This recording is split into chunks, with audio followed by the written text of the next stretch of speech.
안녕하세요, 독자님들. 경제용입니다. 오늘 날짜는 2026년 3월 31일입니다. 독자님들, 혹시 물건이 막 미친 듯이 팔려서 회사 금고에 돈이 산더미처럼 쌓이는데 정작 주주들에게는 단 한 푼도 나눠줄 수 없는 그런 이상한 회사가 있다면 믿으시겠습니까? 사실 상식적으로는 좀 이해하기 힘든 기이한 상황이긴 하죠. 그쵸. 근데 오늘 우리가 파헤칠 서울경제신문 금융면 기사들 속에 바로 그 기이한 딜레마가 숨어 있거든요.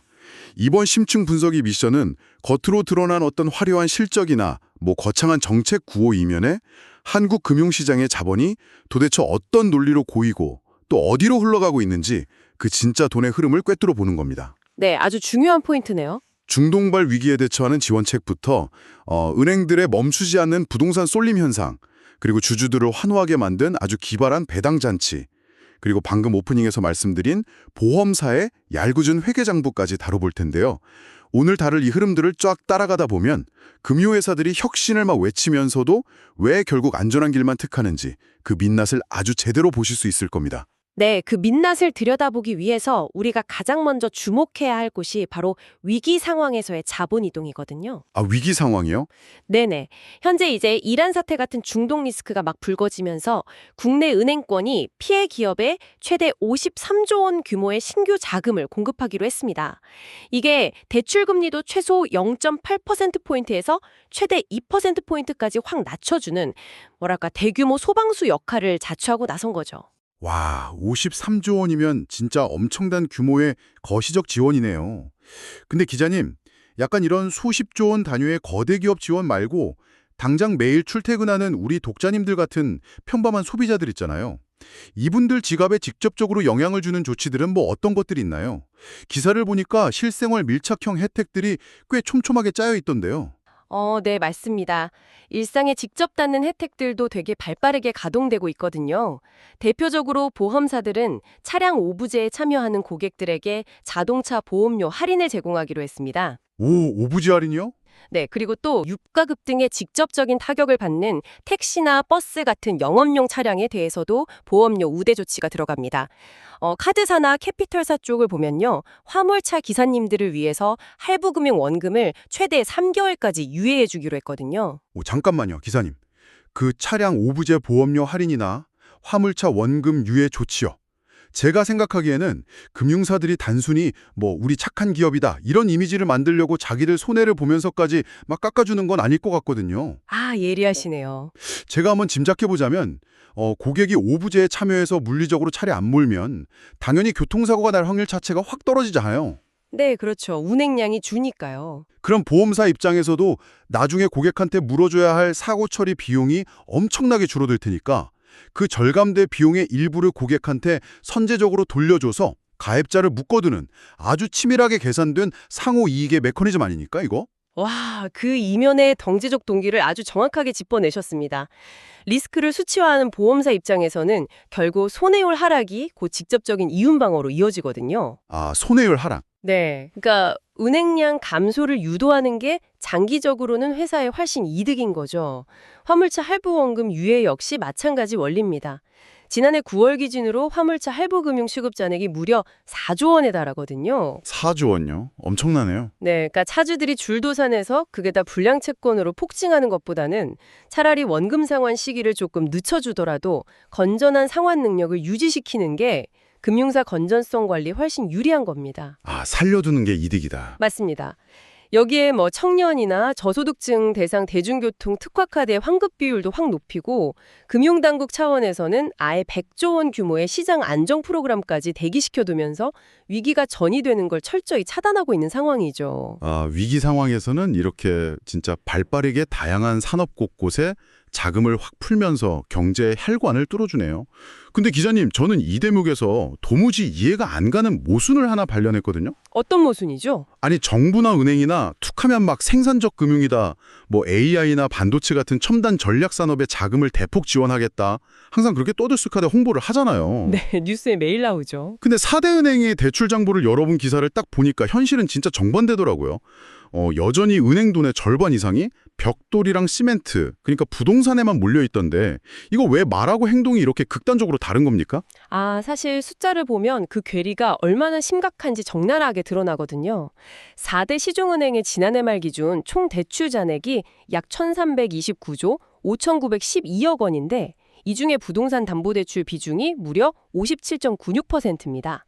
금액으로 치면 약 770조 원을 넘기거든요. 와, 57.96%요?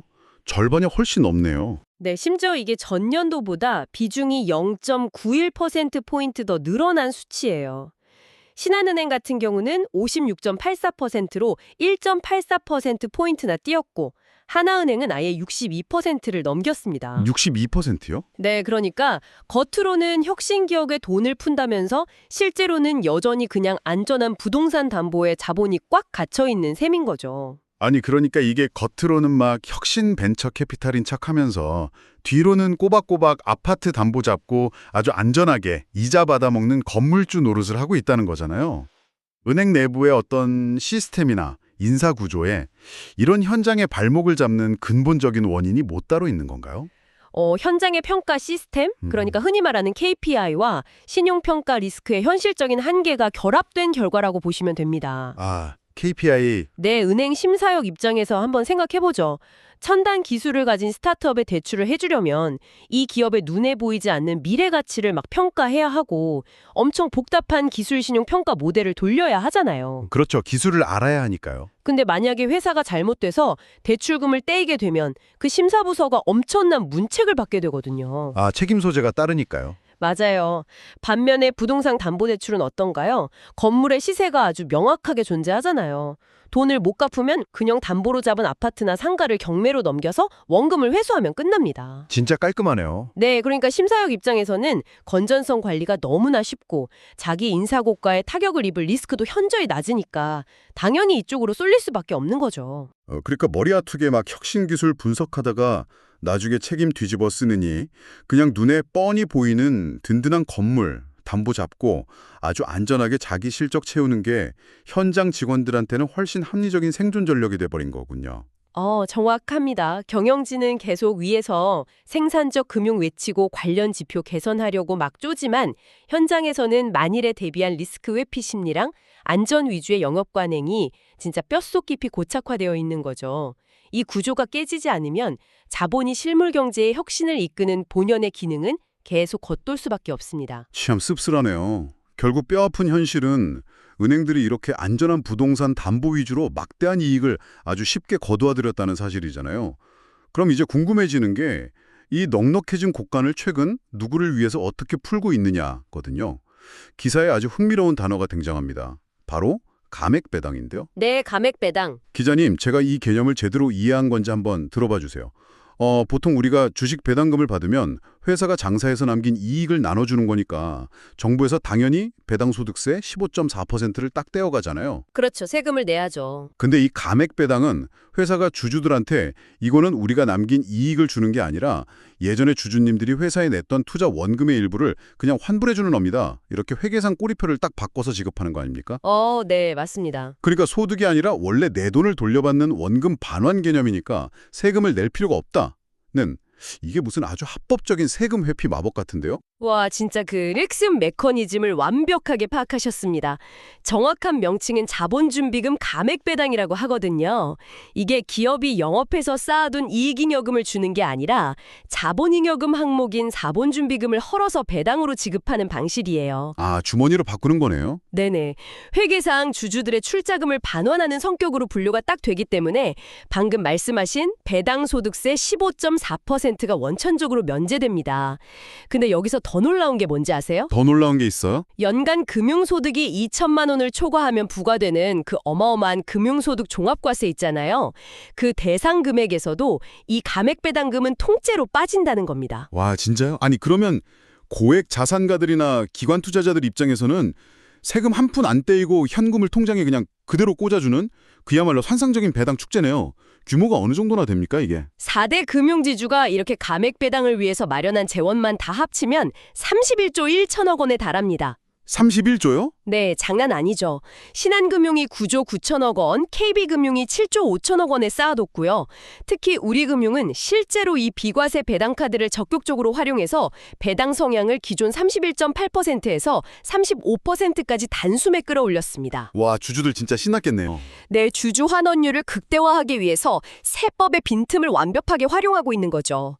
게다가 단순히 돈만 푸는 게 아니라 우리금융은 대표이사 사면 임시 일반 결의가 아닌 특별 결의를 거치도록 허들을 확 높였고요. 오, 지배구조 개선까지. 맞습니다. 각 금융지주사들이 법률, 글로벌 회계, 소비자 보호 등 특정 분야의 아주 쟁쟁한 전문가들을 사회이사로 대거 영입하면서 이른바 밸류업을 위한 지배구조 개선에도 엄청나게 열을 올리고 있는 상황입니다. 은행권은 이렇게 막 세금 없는 배당잔치에 지배구조 개편까지 주주들을 위해서 아주 아낌없이 돈을 팍팍 쓰고 있네요. 자, 그럼 이제 오프닝에서 말씀드렸던 대망의 그 이상한 회사들 이야기로 한번 넘어가 보죠.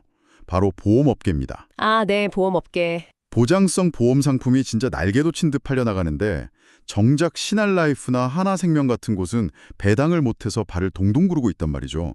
이거 기사에 나온 해약 환급금 준비금, 이것 때문인 거죠. 네, 맞습니다. 정확합니다. 제가 아주 직관적인 비유를 하나 들어볼게요, 기자님. 이게 마치 예약이 1년치 꽉 찬 엄청난 초인기 레스토랑 같은 거 아닙니까?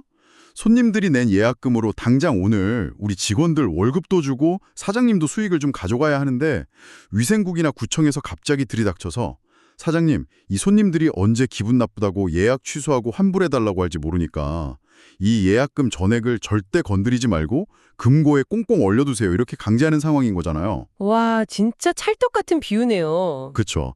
그러니까 장부상으로는 역대급 흑자가 딱 찍혀 있는데 막상 사장님 지갑에는 오늘 저녁 3억을 현금조차 없어서 주주들한테 배당을 한 푼도 못 주는 기막힌 상황이 벌어진 거고요. 정말 아주 훌륭한 비유입니다. 보험업의 그 특수한 상황을 정확히 묘사하셨어요. 보험 가입자는 사실 언제든지 예고 없이 계약을 해지할 수 있는 권리가 있잖아요. 그렇죠. 내 맘대로 해지하죠. 네, 그리고 이때 보험사는 약속된 해약 환급금을 즉시 내어줘야만 합니다. 그러니까 장기 보장성 보험 판매가 막 급증하면 기분은 좋겠지만 그만큼 훗날 돌려줘야 할 환급금의 잠재적 규모도 눈덩이처럼 커지겠죠. 빚이 늘어나는 거나 마찬가지네요. 맞아요. 그래서 회계 규제상 이 해약 환급금 준비금이라는 걸 장부에 의무적으로 꽉꽉 쌓아두도록 강제하는 겁니다. 국외 주요 생명보험사랑 손해보험사들의 이 준비금 규모가 불과 1년 새 무려 42.3%나 폭증했어요. 1년 만에요? 네. 그래서 금액이 무려 35조 8,941억 원에 달했습니다. 작년 한 해에만 장부에 꽁꽁 묶인 돈이 10조 6천억 원이 넘어요. 와, 서류상으로만 존재하는 돈이 막 수십조 원 단위로 묶여버리니까 실제 현금으로 지급해야 할 배당 재원이 씨가 말라버린 거군요. 맞습니다. 그래서 신한라이프는 무려 4년 만에 결산 배당을 포기해야 했고요. 하나생명은 2년 연속 배당을 그냥 건너뛰었습니다. 주주들 굴만이 장난 아니겠는데요? 네, 현대해상이랑 KB손해보험도 마찬가지 상황이고요. 특히 현대해상은 현금 배당을 못하는 대신에 자사주 9.3%를 소각하는 고육지책을 선택하기도 했습니다. 주주들 어떻게든 달래야 하니까요. 근데 기자님, 제가 기사를 좀 더 꼼꼼히 보니까 단지 장부에 돈이 묶인 것만이 문제는 아니더라고요. 단기 순이익 자체도 14.5%나 감소했던데 여기서 예실차라는 되게 낯선 회계 용어가 등장합니다. 아, 네, 예실차. 예상 보험금과 실제 지급액의 차이에서 뭐 엄청난 손실이 났다는 건데 아니 보험사들에는 진짜 똑똑한 계리사들이 수십 명씩 있잖아요. 왜 갑자기 보험사들의 예측이 빗나가서 이런 손실 갭이 크게 발생한 겁니까? 설마 계산을 뭐 대충 한 건 아닐 테고요. 계산을 대충 한 건 절대 아니고요. 이건 외부 거시경제의 어떤 급격한 변화랑 예측 불가능한 변수들이 보험사들의 그 정교한 계산 모델을 완전히 무너뜨렸기 때문입니다. 외부 변수요? 네, 예실차 손실이 커졌다는 건 보험사가 올해는 이 정도 사고가 나서 이만큼 돈이 나가겠지 하고 예상했던 것보다 실제로 고객들에게 지급된 보험금이 훨씬 많았다는 뜻이거든요. 돈이 더 나갔다. 네, 그 이면에는 아주 가파른 인플레이션이 자리 잡고 있습니다. 물가가 막 오르니까 자동차 수리 원가나 부품값이 덩달아 복등했고요. 부품값이 비싸지니까. 그렇죠. 의료비 원가도 치솟았죠. 여기에 기상이변으로 인한 기습폭우나 침수 피해 같이 과거 통계를 완전히 벗어나는 대형 자동차 사고가 급증하면서 자동차 보험 손해율이 예상치를 훌쩍 뛰어넘어 버린 겁니다. 기후변화까지 겹쳤군요. 네, 결국 수익보험료 자체는 266조 원으로 쑥 늘어나서 외형은 커졌는데 실제로 나간 비용이 그것보다 훨씬 커지면서 순이익은 12조 2,172억 원으로 오히려 쪼그라드는 아주 기현상에 발생한 거죠. 참 독자님도 오늘 내용을 쭉 들어보면 겉으로 보이는 기업의 되게 화려한 매출 실적이나 생선적 금융이라는 멋진 정책 구호보다 그 이면에 숨겨진 담보의 안정성이나 회계상의 준비금 규제 같은 것들이 실제 돈의 흐름을 철저하게 지배한다는 걸 우리가 알 수 있습니다. 과연 우리가 투자하거나 거래하는 금융회사들은 진정한 혁신을 위해 돈을 쓰고 있을까요? 아니면 장보상의 안정을 위해 돈을 가두어두고 있을까요? 지금까지 서울경제신문 금융면 주요 이슈 주제에 대해 다뤘습니다. 다음에도 빠른 소식으로 찾아뵙겠습니다. 지금까지 서울경제신문 경제용이었습니다. 감사합니다.